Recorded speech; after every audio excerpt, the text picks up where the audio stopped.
Hello, everyone. Uh, I would like you to hear a little about our experience of growing outside the app stores.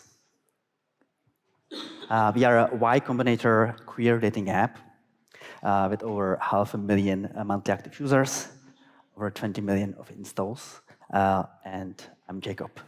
I've been with the company for like 3 years, doing mostly growth. I will show you 3 examples on a scale of a very sad marketer, very happy marketer. And we will start with the first, with the referrals and affiliate. So basically, my message is don't, unless you know what you are doing. We did it in the past, we've tried.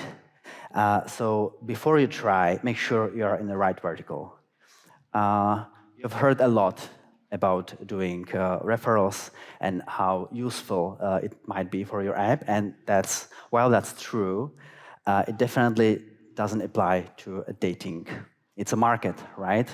And whenever you are on the market, you are looking for someone, it's very hard to share because you probably don't know anyone else with whom you will share that. So make sure your vertical is right, it works for you. And what I think it also applies to affiliate marketing is that even though I thought we are big enough to make bigger affiliate players interested, we were not. They are after bigger networks or bigger apps with more users that can pay more, and also you have to have your affiliate program ready. Know how many users did subscriptions, how many users you brought through that, and make sure that they can know as well. For example, that they are using APIs to find out, and we were not ready for that. When you decide to do referrals, still it's probably a good thing for you. Promise subscription, promise something for free, but still in the app. Because we had no reactions for just like getting free trials or free something for a few days, we were also offering swag or money. But this is much harder to do as you need someone to send it away, someone to make sure money will come around and arrive to the right account. So please offer digital goods only. And because of that, test on lower hundreds. We were using Branch, that is another MMP that also offers to create a special deep link with codes, but as it happened, creating thousands of links only make it much harder to understand what's happening and track it after all. If you need to do this, please automate the whole process, so make sure that everything goes smoothly from one end to another, as it creates a lot of mess, if not, and it takes like 1 or 2 person to clean it up. So that was our sad experience.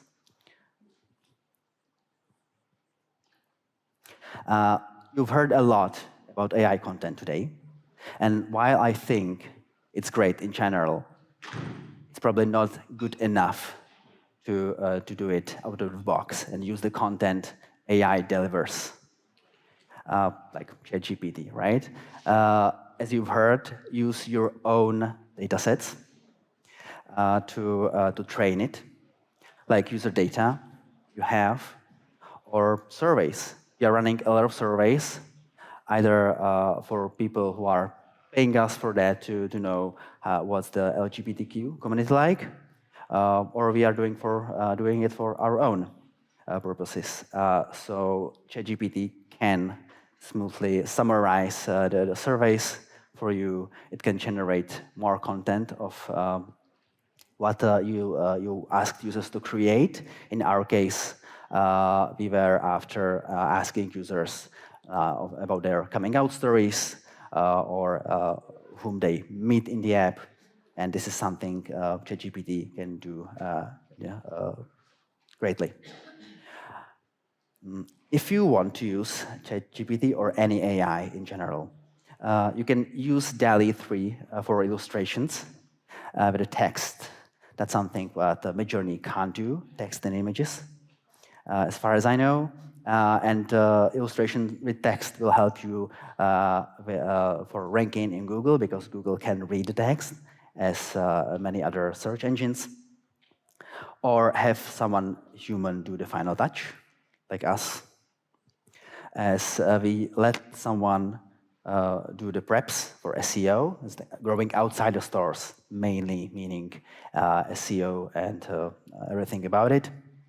Then we let the AI do the business, and then we have some freelancers who are before writing the content themselves, but now we are only asking them to finish it, to make it sound more human.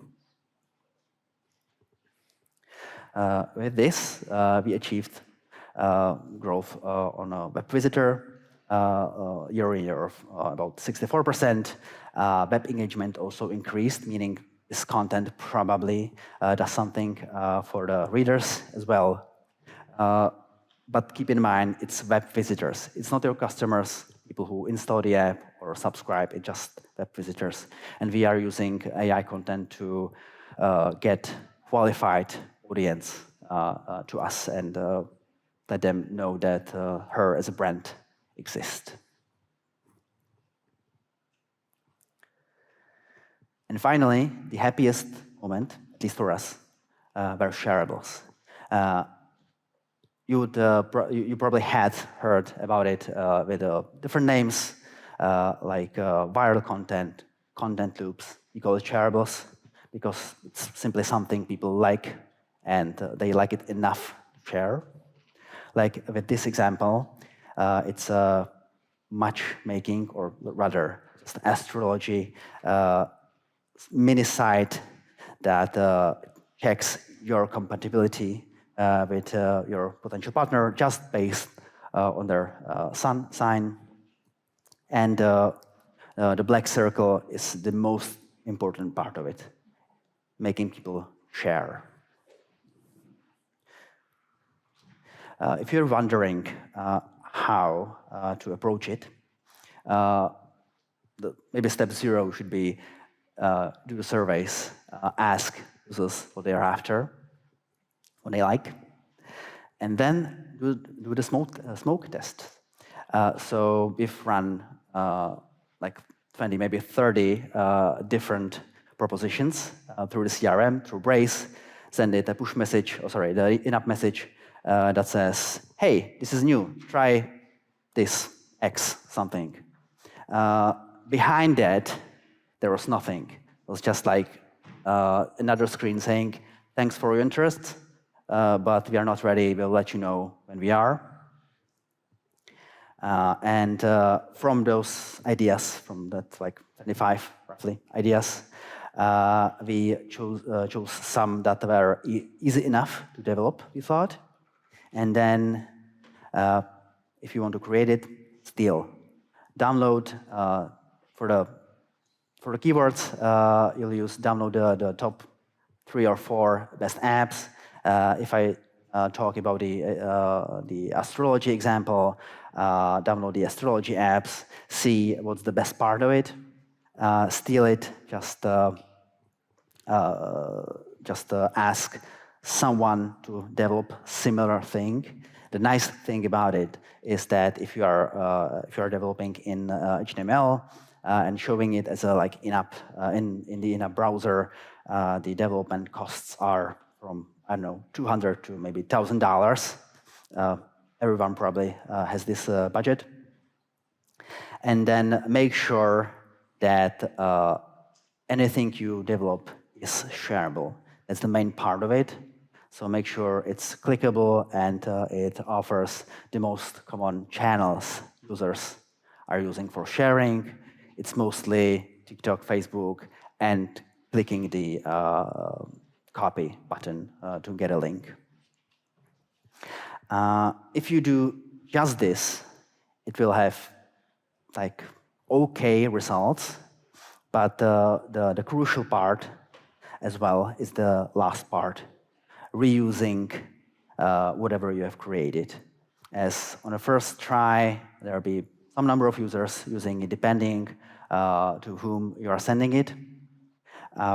But if you repeat this pattern, keep creating content based on what your users like and put it into a life cycle. For example, instead of sending out newsletters with some content, use this opportunity to share this as a regular life cycle campaign, and users will come and share, and new users will come again. But this is for a web purposes. It's like making qualified users come. What can you expect? If you've done everything well, you can expect in-app CTR about 15 to 25%. The finish rate is 30, maybe 60% if it's really good. And although the share rate, number of users who will click and share as a last thing they did, it seems to be small, but if you are repeating it enough, it will create a channel of qualified users coming to your web and then installing your app. Yeah, that's about it. Thank you very much.